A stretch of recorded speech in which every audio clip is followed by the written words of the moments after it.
Okay, today on the show, we have Sam Caudle with Living in Tampa, brokered by EXP in Tampa, Florida. Let me tell you a little bit more about Sam.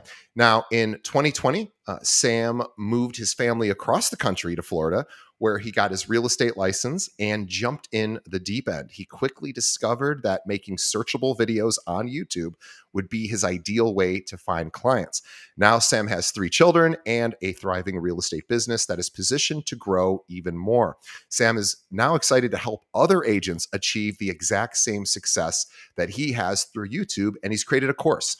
And that course is the website for that course is reyoutuber.com. RE for real estate, YouTube with an R at the end, youtuber.com. We'll have a link to that in the show notes, reyoutuber.com. And also, I really encourage everyone watching to check out Sam's client-facing website, which is livingintampafl.com. And as you guessed it, it's all about if you're moving and living in Tampa, what you need to know. So livingintampafl.com, link to that as well in the show notes, along with Sam's social channels and his YouTube channel. So we want you to subscribe to all of his stuff. Sam, welcome to the show. Thanks, DJ. Super excited to be here. Super excited to talk to. I think you're the very first person we've ever had on.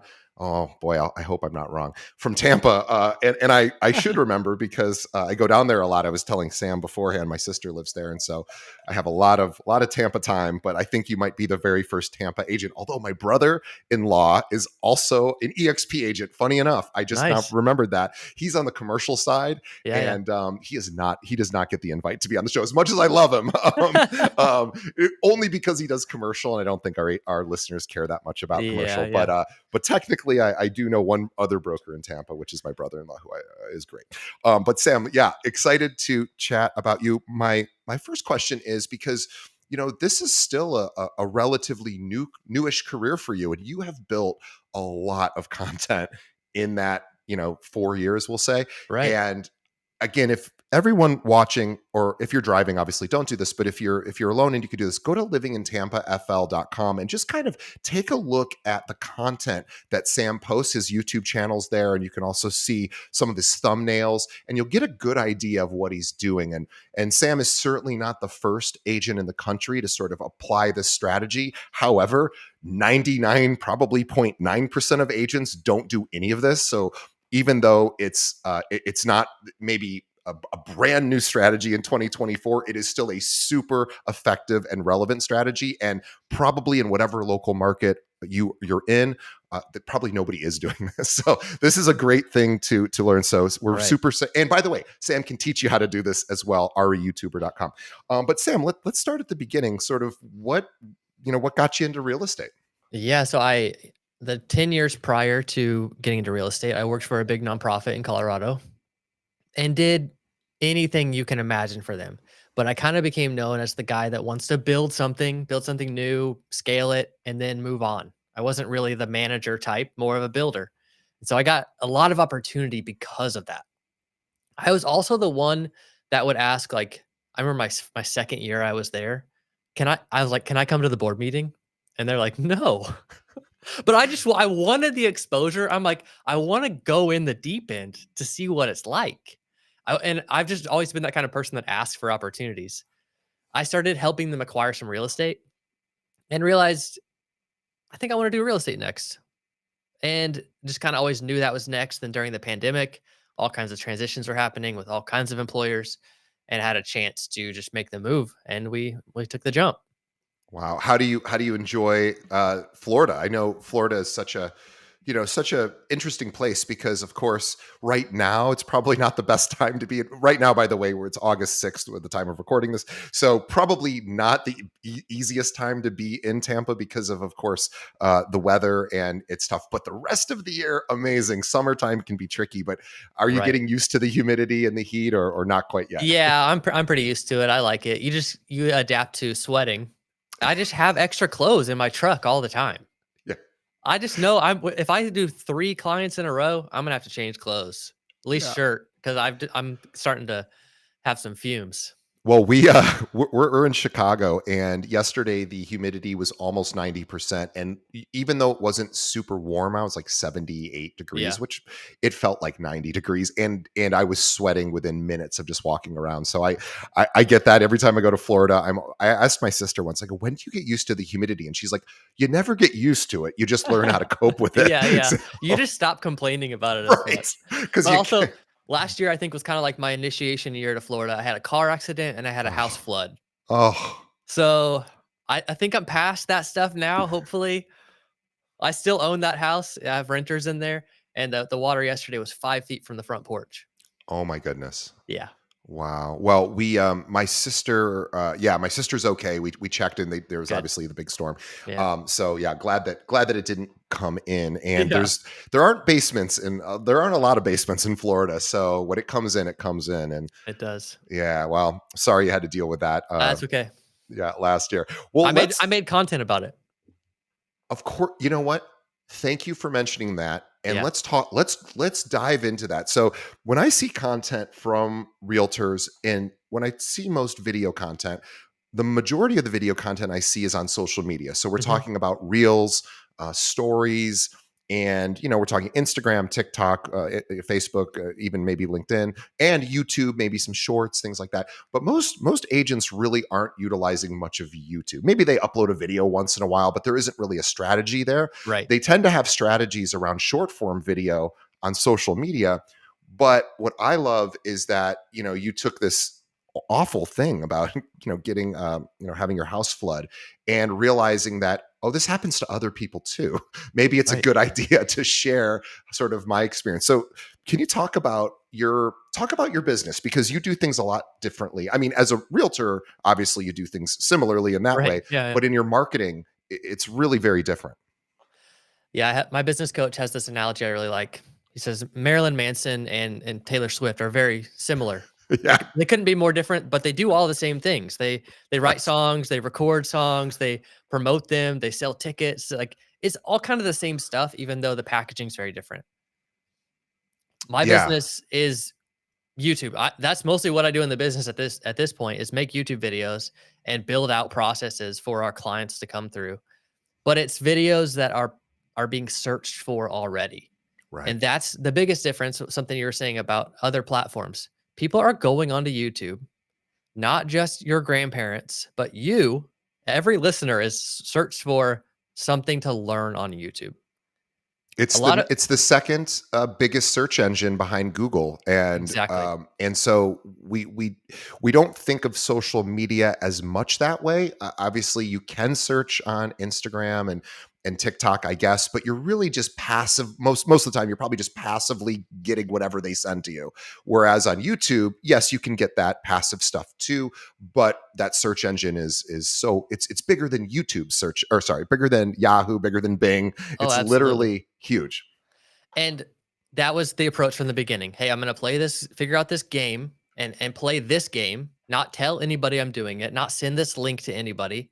And I published my first video the next day. It had 23 views. And I was like, wow, 23 strangers found my video. I did it. Like that's what it felt like. That Yeah. dopamine hit of those first views. I'm like, I'm publishing 3 videos a week now. Like I'm going fast. I didn't have any clients yet. I wasn't busy. Like let's go for it. And then it's very topical things. It's like somebody's moving across the country. What are they going to search for? What does it cost to live there? Where are the best schools? Then they're going to get more and more narrow as they go. Best suburbs around Tampa, best neighborhoods in Wesley Chapel. Like they're going to get more and more narrow, Hmm. but it starts really broad. The top of the funnel starts really broad and it gets more and more narrow.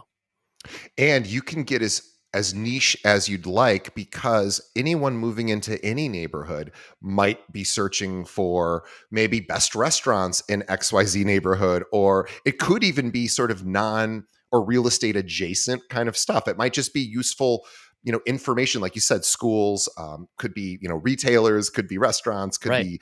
be, parks. It could be really anything.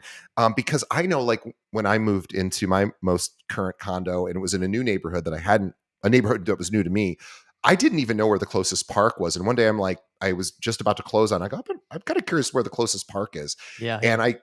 I Googled it and or actually I went to YouTube and I said, where are I actually did it on YouTube because I wanted to see what the parks looks like. So somebody had made a video, said, here are the parks, in Wicker Park. And so this is such a great idea because of course people search. I know when I go on vacation, my dad and I went on a trip to Ireland several years ago. And what we did, we, traveled all over the country. And before the night before we would, the night before the next day, for our itinerary that following day, we went on YouTube. We said, what are the most interesting things to do in XYZ city, Yeah. and that's how we knew what to do. And so what you're talking about is exactly sort of what we did on vacation. And when I moved into my condo here in Chicago, I was like, okay, show me the cool restaurants, where are the best parks, things like that. So I love this. Yeah, and then answering the specific questions that your clients already ask. Is there a Trader Joe's nearby? How far is it from the airport? How far is it from the beach? How far is it from downtown? Like actually just answering the question, showing the map, traffic's going to be bad at this time, be careful. Like those that like hyper local kind of data people really really want and really search for. Oh, I have an idea for you if you haven't already done this. Sure. Because I don't know if this is in all Florida. I know it's in Tampa. Some of the intersections have 6-minute lights, and I know that's a big thing in Tampa. And it's weird if you're not used to it and nobody's told you. You're like, is there something wrong with these lights? So like that could be a video. Is like, get ready for 6-minute lights at certain Yeah. intersections. Well, and if you live in that specific zip code, your car insurance is going to be double everybody else's too. Is that right? That's why those lights are so long, is because it slows down traffic so much more. Right. Yeah. That's Those fascinating. little quirks, yeah. But again, like I remember when somebody said to me, I go, Dana, what's my sister, like, why are the lights so long? She's like, it's a traffic thing. And I go, yeah, but that's a really unique solution. I'm like, I got to look Yeah. that up. And I I never don't think it's did. the right solution. Well, it's certainly not fun to sit in, but it No. is something people who are moving to Tampa should probably know. So, what's so cool about what you're doing is the content is it's somewhat unlimited in sense, because anytime a client who is moving to Tampa that you're working with, you could just catalog all the questions they ask you, and those could all be Exactly. Yeah. videos. Right.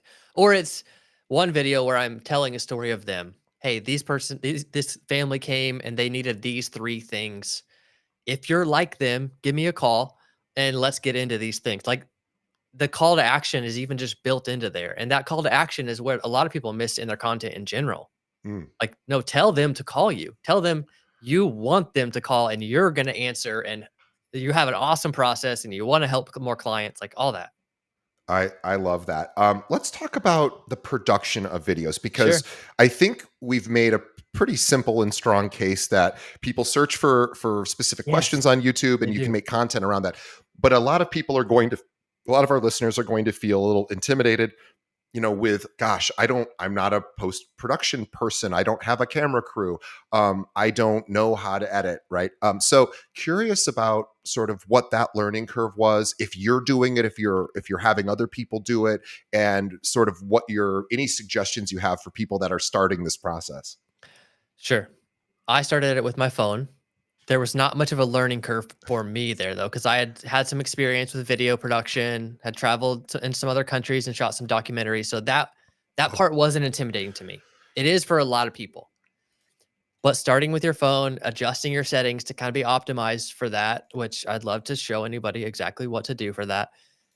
And doing it like that, it's very approachable. People are not like upset that you're using a phone. right. You can make it look great, especially if you're outside in a recognizable Tampa looking place or wherever your city is. Like your phone can do a great job. When it comes to editing, somebody asked me recently, "Hey, I'm looking at hiring an editor, but I want to edit my videos for a while so I know if I'm hiring a good editor." I'm like, first of all, don't do that. Just hire an editor. Because if your aunt came to you and said, "Hey, I want to sell my house, but I want to get my license and I want to sell a few houses first before I choose a listing agent," you would say, "No, don't do that." It's the same kind of thing. I love that. That's really, really smart. So this idea, and also too, I was listening to Mr. Beast. If for our listeners, anyone who doesn't know, Mr. Beast is the number one YouTuber. I think he's number one as Yeah. far as most lists do. He puts out a video and gets like 90 million views within a few days. It's incredible. And I was reading a book that his coach wrote about, sort of, it talked a lot about his process, and he said Mr. Beast does a little blurb in the book, and he's like, your first 100 videos are going to be garbage, and he's like, you just don't worry about it. It's just what's going to happen. Yeah. Go ahead and push them out anyway, because you're going to get better. And every single video, you're going to get just a little bit better. And once you get above 100 videos, which sounds like a lot, maybe it won't take 100, but whatever that number is, Yeah. like the first 100 episodes I did of this show were probably garbage. So I can understand that process, but not having the expectation, like you were saying, that it has to be perfect. People really just care about content more than they They care do. about production, right? And YouTube, above other platforms, is very forgiving. There, people are subscribing and along for the journey to see you grow. Now, you're gonna have when I look back at my first videos and still get views, so I'm not taking them down. But what I was saying was so like basic and simple and surface. Now, when I tell a story, it's a little more dynamic. It has some layers to it. Like I have more clients to tell stories about. Like it evolves, and people are there for it. Yeah. And so your first video got 23 views the first night, which is, Yeah. again, amazing that somehow people found that you weren't promoting it. And then, sort of, how did it grow from there? And again, I want to make a point before we do this, is that I've had, over the years, I've had a few other people who do have a similar process to Sam. And by the way, Sam will teach you exactly how to do this. REYoutuber.com is where you go to learn. Sam has a course. It's amazing. And he's going to show you exactly everything he knows. And when I've had a few other people who have done this over the years, I don't think I've had anybody who does it this year. So I'm glad to have Sam on today. And one of the things that they have mentioned is that these videos, one thing, that how they're different from social media, and of course, this just may not occur to our listeners. Of course, Sam knows it, is the content lives forever. He talked about it. My first videos are still up there. Why? Because they still get views. They still are relevant for people who are searching. Now, with social media, stuff is pretty digestible and then forgotten. It's Hmm. disposable for the Yeah. most part. It's really hard to have anything, really take hold on social media. But I want to say that, when you look at Sam's videos, he's getting lots of views, but he's not getting Mr. Beast numbers, and he doesn't No. need to. He Yeah. totally doesn't need to. If you even get 1,000 views, and I know usually your videos do way more than 1,000, but even if you got 1,000, I'm curious, do you happen to have an idea of how many views for you it takes on average to, like, get a lead? Now, I don't know if you have that number in mind, but I'm just out of curiosity. It's probably not a super high number of views, I No, guess. it's probably 100. It's That's actually amazing. lower than people think, and I think there's Amazing. actually a problem whenever your video becomes too big. A video that Yeah. has 50,000 views, you seem unreachable. You seem less Right. local, like all those kind of things that you do wanna Oh, feel. yeah. There's really a sweet spot. I think about 5,000 subscribers and about 1,200 views a video is like a sweet spot to be in. You're still a regular guy that's doing well, I guess, is maybe the Right. way that people see it. Is like, oh, I could probably talk, like, I can't Yes. get Mr. Beast on the phone. He's not going to take my call, but I might be able to get Sam. And the reality of it is, Sam wants my business Yeah. anyway, right? Yeah, That's yeah. Yeah, the money is, of course, in the transaction. Do you, speaking of money, when you're talking about cost of Mhm. producing these videos, do Right. you spend a lot of money to make them, or are they Great question. relatively So inexpensive? I said hire an editor. Hire an editor somewhere else. My editor is in India, and I she's growing an agency. I refer people to her all the time. She's great. She sent me a cold email. I was already doing it, editing it myself, and I pay her $150 a video. She's good on style, good on timelines. Like we keep it rolling. That that seems very reasonable for a video. My lender pays for it too.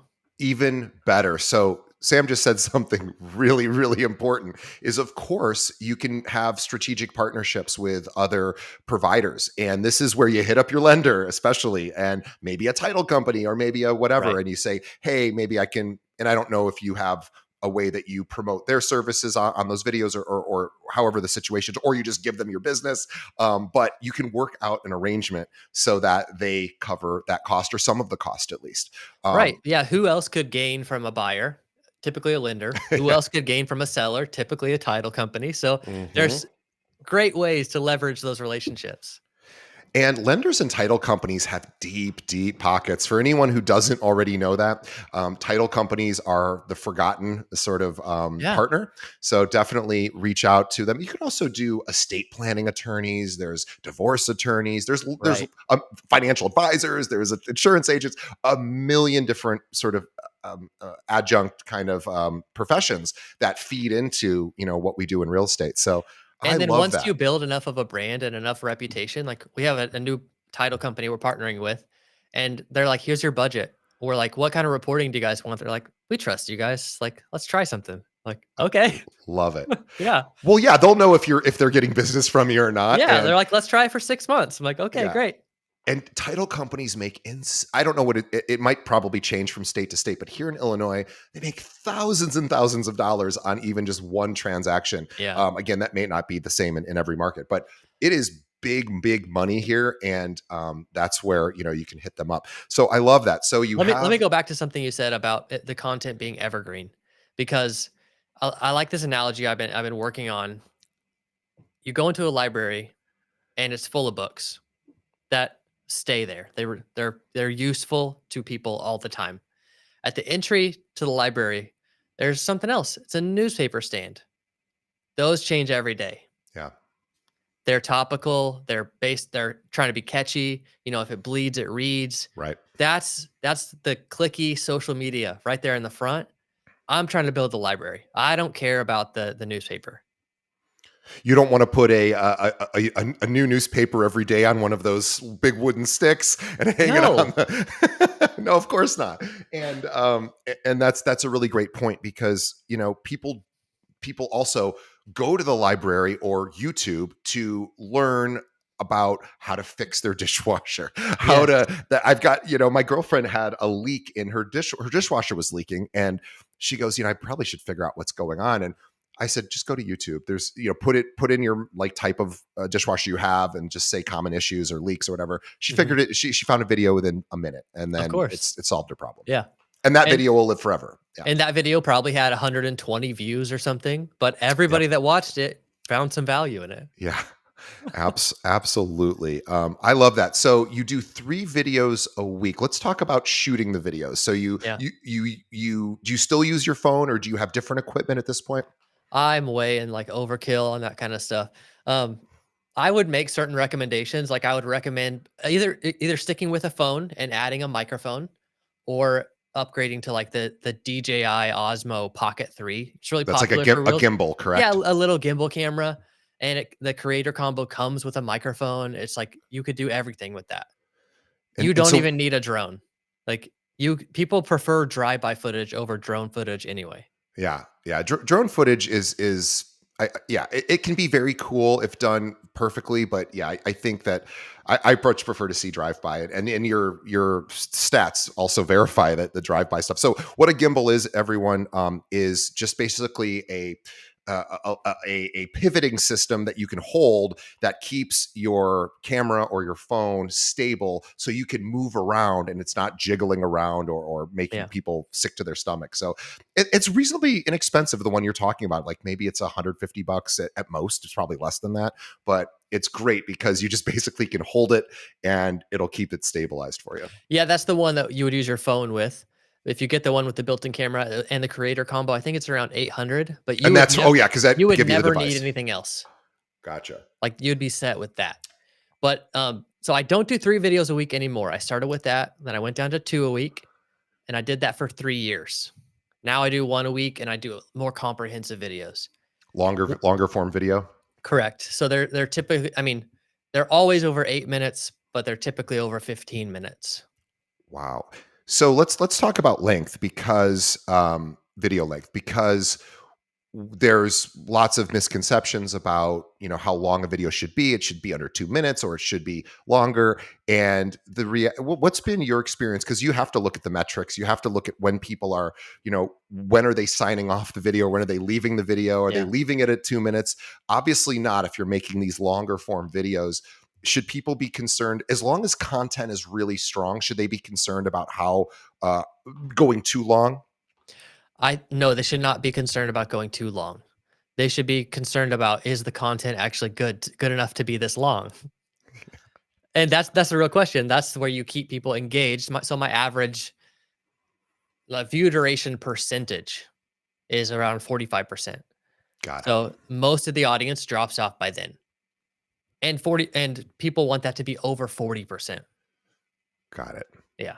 So that's But the sweet spot is you want to get and I want to talk about the pitch real quick because sure. you talked about asking for the business, but if most of the people are dropping off midpoint, are you putting the pitch in along the way, or are you saving it to the end, or just Yeah. because you do say there's a call to action? Where do you sort of insert that? Beginning, middle, and end. Everywhere. Yeah. Yeah. And people take it too seriously. So I break it down into 3 elements. Number 1, ask for them to call.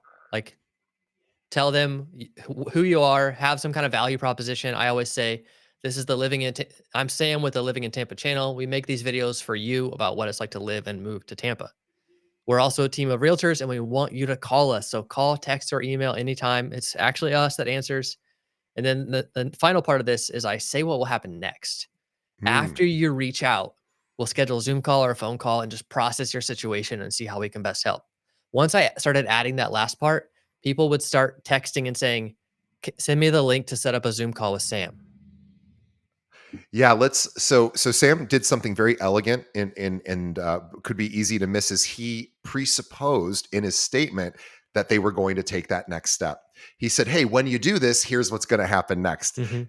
He didn't say if you do this. He said when you do this, because that presupposition there is that they're going to do it. So that had an impact. And then at the end, I say, "If you got value out of this, if you made it to the end of this video, I want to hear from you. Whether you want to buy or sell right now or 2 years from now, give us a call." Yeah, because if they watched all the way through, they must have liked it, Right. and they go, "Hey, this guy knows at least a little bit. I stayed 15 minutes on a video. You're not going to do that if you don't appreciate the content." And now, yeah, you want to hit them at the and also I do that too at the end of our show because we get a drop off percentage as well, like any podcast. And I always say to the end, if you made it to the end, like we love you. Please tell everybody about us, Yeah, yeah. which is our call to action. But in fact, I'll say it now. Please tell everyone about us. Okay, that's the end of Please. my pitch. But tell everyone about Sam too. If you know other agents that I'm telling you guys, this is the I truly believe. I'll give you a personal example. So I'm a recruiter for realtors. Um, the biggest mistake I've made over the 14 years I've been recruiting agents, and we have almost 800 agents, and I'm very proud of that. But we should have like 2,000 agents by now. And the reason why we don't, maybe it's because I'm not a very good recruiter, but it could also be because and I believe this to be true, is I don't have a lot of video content for what realtors are looking for, specifically around maybe choosing a brokerage or maybe learning what different brokerages offer, or maybe just tips. Here's a good realtor tip of the day, Mhm. or here's, whatever. I don't have a lot of that content. So people have to seek me out. Which is not always the easiest thing because there's hundreds of real estate firms here in Chicago. There's 46,000 realtors in the area. So one of the things, my big initiative is basically to do exactly what Sam is talking about, which is to create longer form content on YouTube, specifically answering questions realtors. We call them brokers here in Illinois. So if I said brokers, I want to just make sure to us that's a realtor Sure. in Illinois. So I know it's not that way in every state, but I want to answer the questions realtors have. And guess what? Nobody's making that content here locally. And so if you're looking to increase the number of teammates that you have, if you're on a team, this is a way or could be a way to do it as well.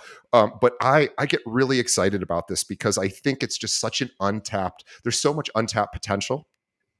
And I'm also curious too if you ever take your videos, your long form YouTube videos, and then chop them up into short form bites that you could then send out on Instagram, Facebook, TikTok, these sort of more short form magic moments of the 15-minute, video. No, I don't.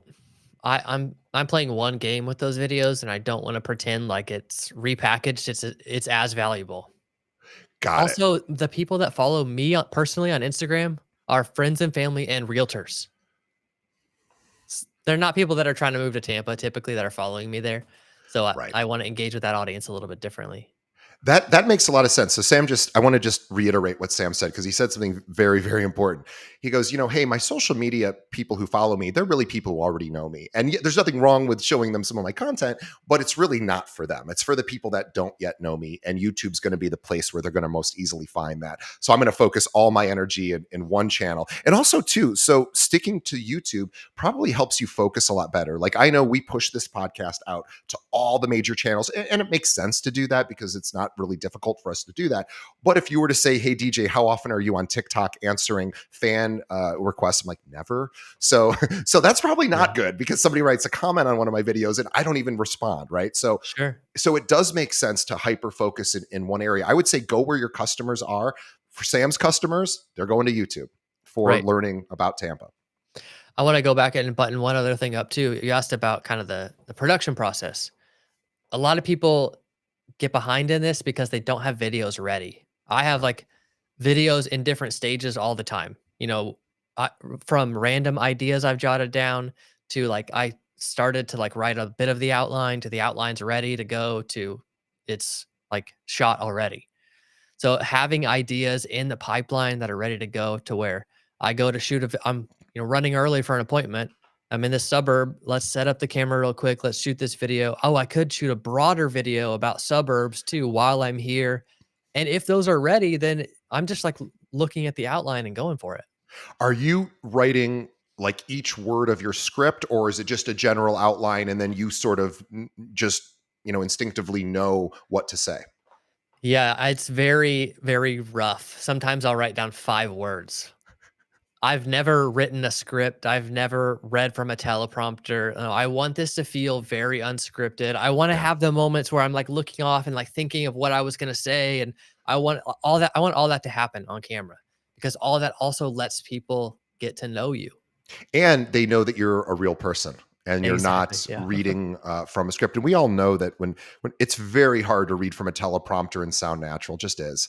It is. Um, it's difficult. So really, you've got a rough. You've got questions you want to. Those are going to be the titles of your videos. These are the answers to the questions that Right. people are asking. You have a rough outline of like, okay, there's like 3 or 4 ideas I want to maybe tackle within this video, and then you just talk, Right. and then the editing process. Now, I know you have a woman helping you overseas. Are you doing a lot of quick edits? I know that's a real common, popular style. Are you doing more longer form edits where you just kind of go and go and you're not cutting every few seconds?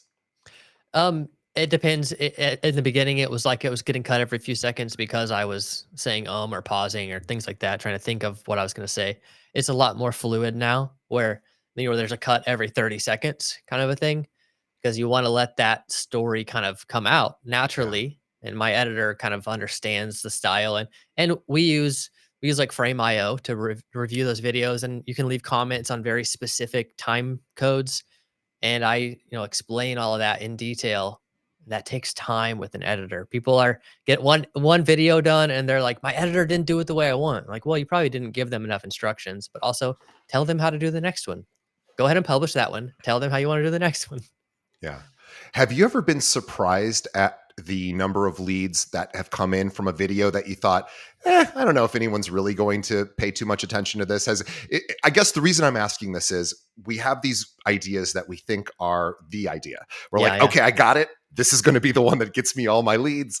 I can't wait to do it, and then we can get very disappointed. Like I've done that on this show. I used to have Zillow come on every month as corporate Zillow, and I like Zillow, so I'm not Zillow's the worst evil company ever, but there are a yeah, lot of agents that don't like Zillow, and I was like, this is good. And, I also had Facebook coming on every month to talk about what they offer to realtors, like literally, Menlo Park Facebook was on my show. I was like, this is gonna skyrocket my success. I got Facebook, I got Zillow, yeah. and people didn't really care. They only really cared when I talked to people like you and said, "How do you do this?" And I was like, "Oh, Right. okay." Well, so has that ever happened where you put a video together and it either exceeds your expectations or just doesn't? Yeah, definitely. And I want to answer Jake's question in the YouTube comments. The topic we're talking about is YouTube for real estate. And the video that really surprised me with the feedback was I moved to a bigger house on an acre. And I'm like, I want more clients that want to buy a house like this because it's kind of fun to shop for. And so I was like, what it's like to live on an acre around Tampa. I love it. And people, I mean, we've closed 5 deals from that video Wow. in the past 3 months.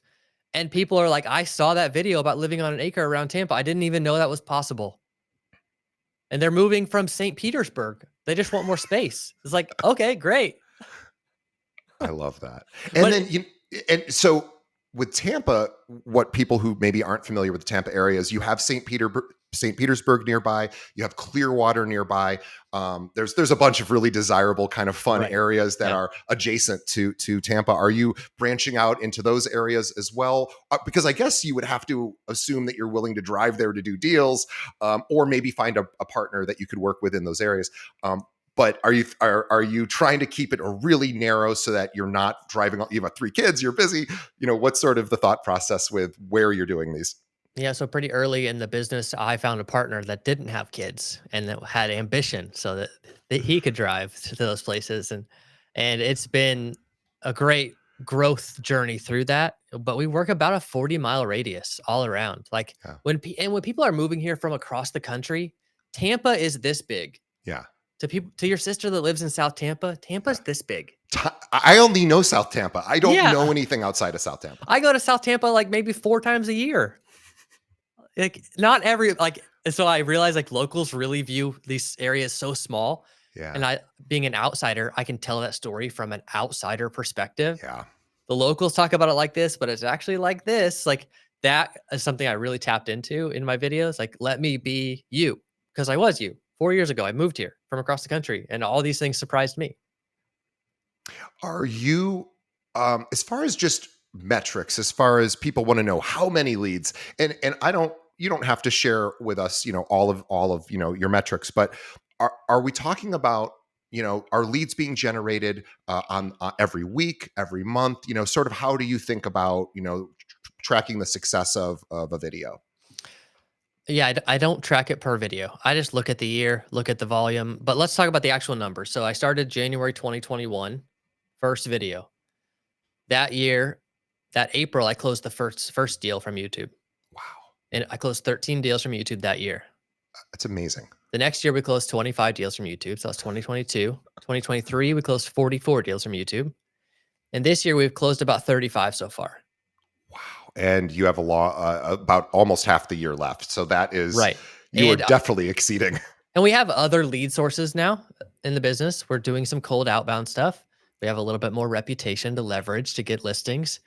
And it just keeps growing. But also the price points have grown a lot. As I've become Interesting. more recognized as a brand in that space, people don't just call about a $300,000 house, they call about a $3 million house too. Really? That's Yeah. amazing. And did you make a specific sort of intention to start trying to relate to those higher net worth individuals? I did, and I had a few reach out and I was like, "How do I find more people like you?" I wear t-shirts and Smart. The best question you could ever ask a client that you want to duplicate. Yes.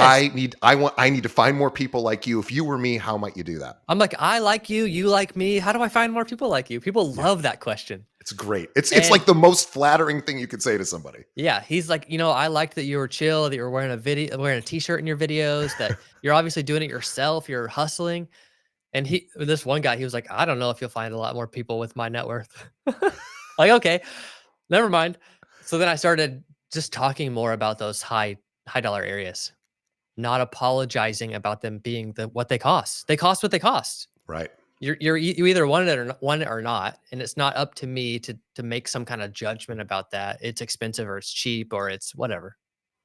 Yeah, and also too, like even though I might buy at home at a certain price point, what I can afford, I still like to look at some of these more luxury homes. I mean, look, HGTV has made a lot of money off of previewing, really expensive homes. So even though people may not, be in that particular market, maybe they'll share it with somebody they know who is in that price point or who's thinking of moving. Or hey, this is in my neighborhood. Check out this house. Or Yeah. I have a question about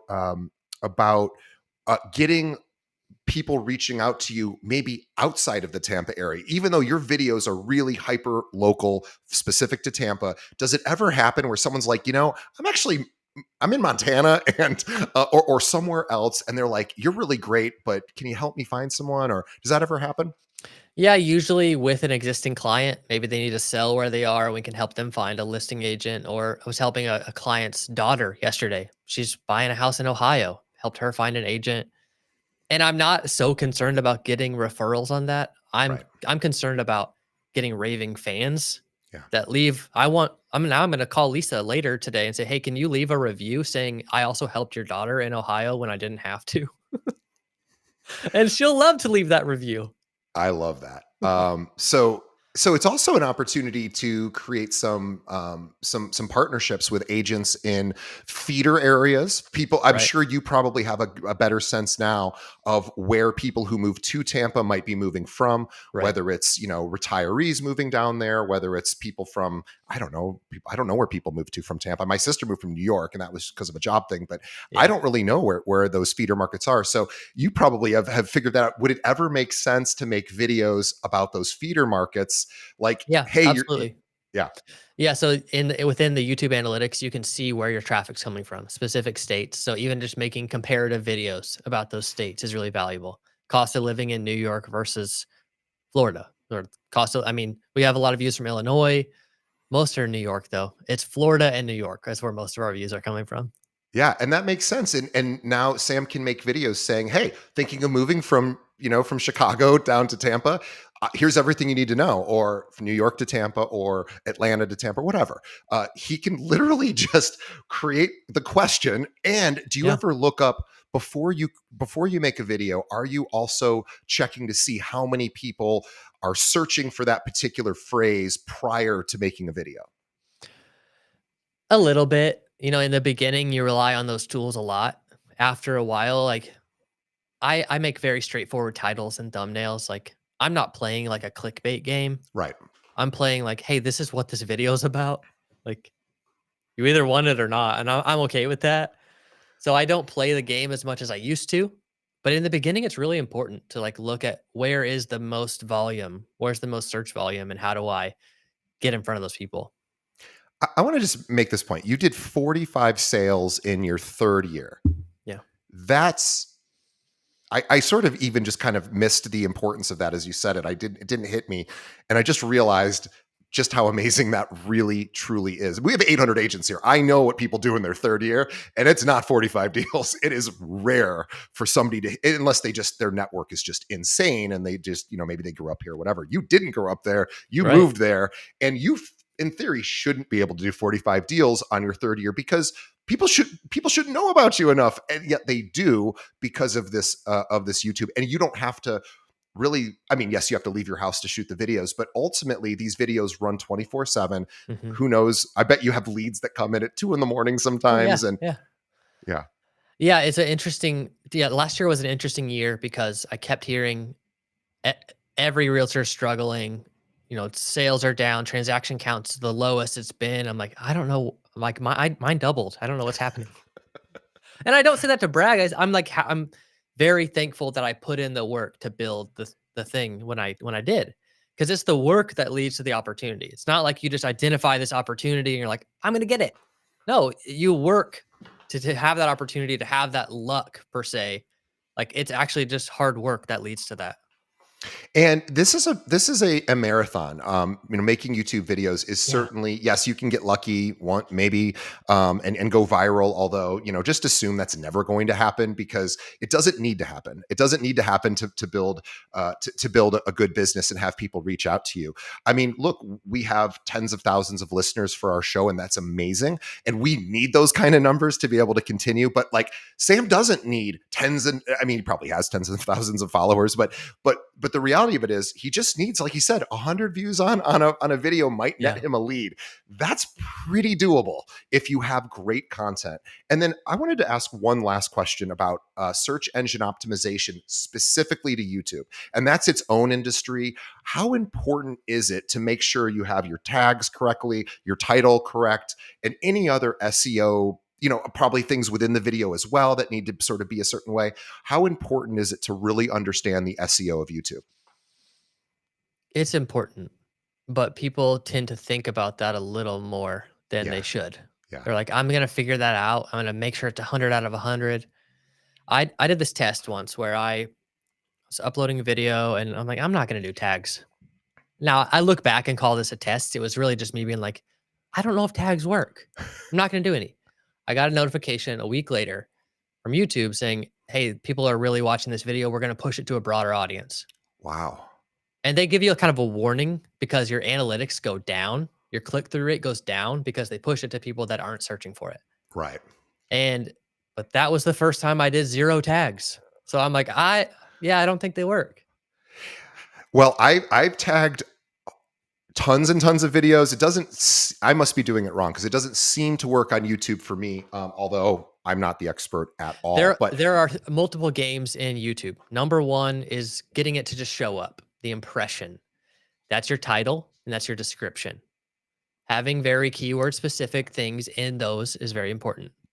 Next is getting people to click on it, your click through rate. That's your thumbnail. Having some kind of compelling thumbnail helps the click through rate. And then the next one is your average view duration. How engaging was your actual content? You can always change your thumbnail, you can always change your title, you can't change your content. But those are the 3 games that you kind of have to like get involved in. You don't have to be the master at them, but you have to play them. well, I think we've made a pretty strong case that YouTube could be a wonderful refer or lead source for agents. And look, we're Yes. always. I love Brian. I love this Brian Tracy webinar that or seminar that I heard many years ago. He he said a great saying that's always stuck with me is um, sales solve all problems. In other words, basically leads solve all problems. And so this idea of if you're listening right now and you are needing more leads, and I'd say that's just about all of us, but Yeah. certainly it is for me in what I do, recruiting agents. We have 46,000 agents. I have access to all of their information, yet I still need leads because I need people that are going, ooh, I want to check out what you're doing. If I Mhm. just cold call 46,000 agents, 99% of them are like, get lost. I'm happy where I'm at. So this idea of getting leads is really important. And you talked about, hey, now you actually have some additional marketing strategies. But for the last 3 years, were you just doing YouTube? Was that your primary or only method of really generating business? 100%. Yeah. All in on that. Unbelievable. Unbelievable. That is an incredible thing. One last question. Music. I just wanted to ask, and I Yeah. know I don't know if your editor deals with music or if you do. Are you putting music in, and where are you getting the music? Always. So I have a subscription to Epidemic Sound, Yeah. and it learns kind of the things you like. And that's what I recommend to people, like, actually just choose the music you like, Yeah. put it in there because it is gonna become a little bit more of a personal brand as you go. My editor just has the login, she picks it. I don't even think about it when I review the video. I'm like, "Yeah, that's fine." Yeah, ultimately you got to have it, but it's really about the content. And people, they don't remember the music anyway, right? They just remember No, how. and mine's mostly, like, for this little catchy intro we do with, like, some cool footage of the area and the logo and stuff like that. Yeah, I love Yeah. that. Well, let's talk about reyoutuber.com and the course that you offer. Yeah. And because I'm sure we've got a lot of people out there that would love to learn to get how to get 45 leads, 45 closed sales in a year, all from YouTube. So tell us about the course. Yeah, so the course was just the culmination of the practice that I was taking to build this thing. I did this 3 years before I even thought about building a course, and then I was like, "Well, what if I could just put everything together?" Started writing this outline, started I started shooting it the same day my house flooded a year ago. It was on my calendar. I'm like, That's a tough day. I'm gonna go ahead and start it. Like, let's just see what happens." I'm really proud of how it turned out. It's really concise. There's no fluff in it. Some of the videos, there's 80 some videos in there. Some are only 2 minutes long because it's like, hey, this is where this thing is. Go here and do it like this. But it's a culmination of everything I've learned, how I tell stories, exactly how to play in your videos. One of the sections, if somebody reaches out, I can give you a 10-day trial. And the last section in it is like a shoot with Sam section where I actually pick the topic, write out the outline, go find the place to shoot it. You see me actually like sitting down at a park bench recording the video. Everybody that's watched that section, their feedback is like, "Wow, I'm really overthinking this." I love that. So I love that. So you get to almost see like behind the scenes kind of stuff. 100%. Then I edit the video, then I make the thumbnail. You get to see all of it. So do you have somebody that travels with you to shoot some of this, some of the behind the scenes footage, No. or not at all? That Oh, day I had my partner with me so I could like do it in the car and as we're going, but I do it all myself. amazing. It You know, it it takes me about 3 hours a week. to make one video. Yeah. That's absolutely reasonable That's to. including uploading thumbnails, everything. And if so, we say, let's just say it's 3 hours a week, and let's say it takes you, and I'm just making these numbers up, but let's say it takes 2 videos to get one lead, or maybe 3 videos even. Let's just say it takes 3 videos before you get one lead. That's 9 hours of work for thousands and thousands of dollars in Right. commission.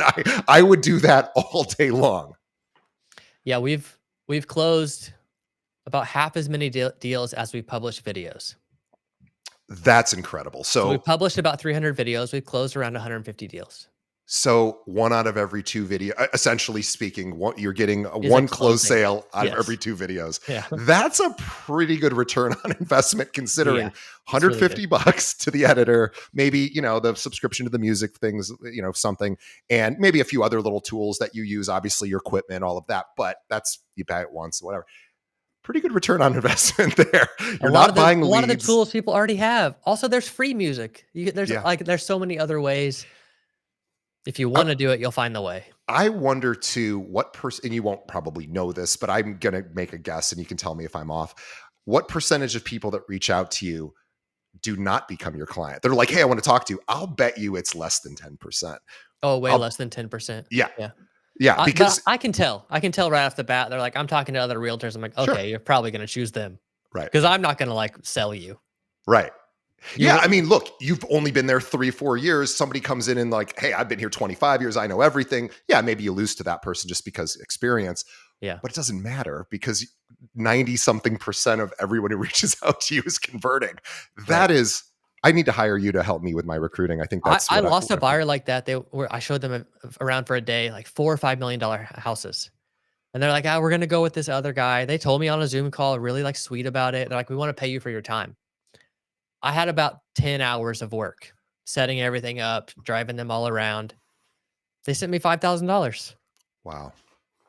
They're Not, just thankful for me and the help, the value I did provide. so it's basically a deal in a way. Yeah, I didn't have to actually close a deal to get that. But you did a lot. You did work and you were compensated for it. Yes. I think that's Right. great. All right. So everyone, I want everyone to go to RE Real Estate, RE YouTuber, REYouTuber.com, link in our show notes. Also, really check out Sam's client facing website because people don't only search on YouTube. They're also, of course, searching on Google and everywhere else. So Sam has not just a great YouTube channel, he has a great website. And notice when you look at his website, think about who is this for?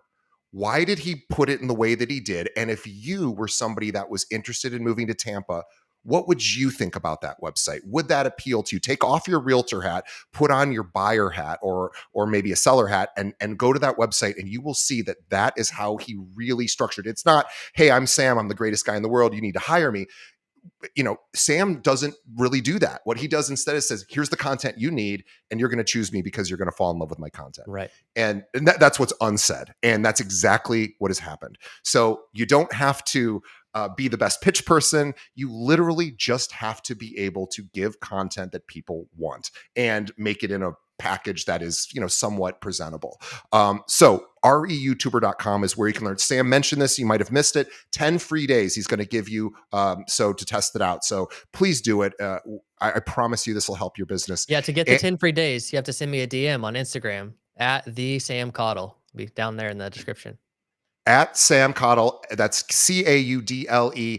I will put a link to that in the show notes. You have to DM him and ask for the 10 free days, and he will hook you up. So go to Instagram at Sam Caudle and say I'd like to, and let him know you found out about it on our podcast, Keeping It Real. That would Absolutely. We would appreciate that. All right, Sam, this has been amazing. I could talk to you all day as a marketer myself, but this is a perfect time to wrap for this. We're going to have you back in the future, of course, as well. I'd love to, yeah. Because the cool part about online media consumption, it's always changing. So, you may be doing totally different things in 5 years because the public may have moved away from YouTube, or maybe probably not, but they may be also engaged with a different platform. So you're going to continue to evolve and go to where the customers are. And Yeah. I'm super excited to continue to watch that process for you, because you're only 3 years in and you're crushing it.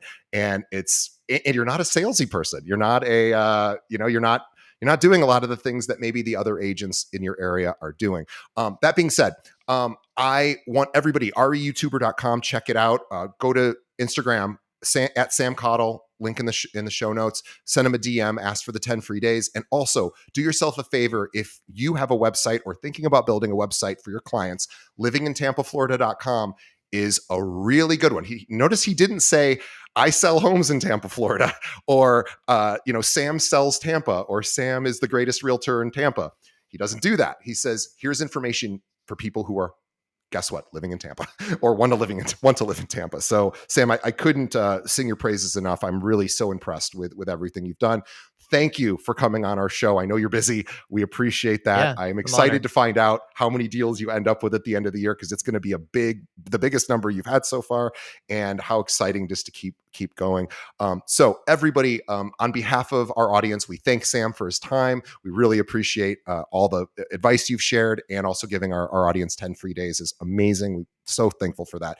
The other thing too is, on behalf of Sam and myself, we want to thank the audience for making it to the very end. We appreciate you. You help keep our show going. Please check out our sponsors.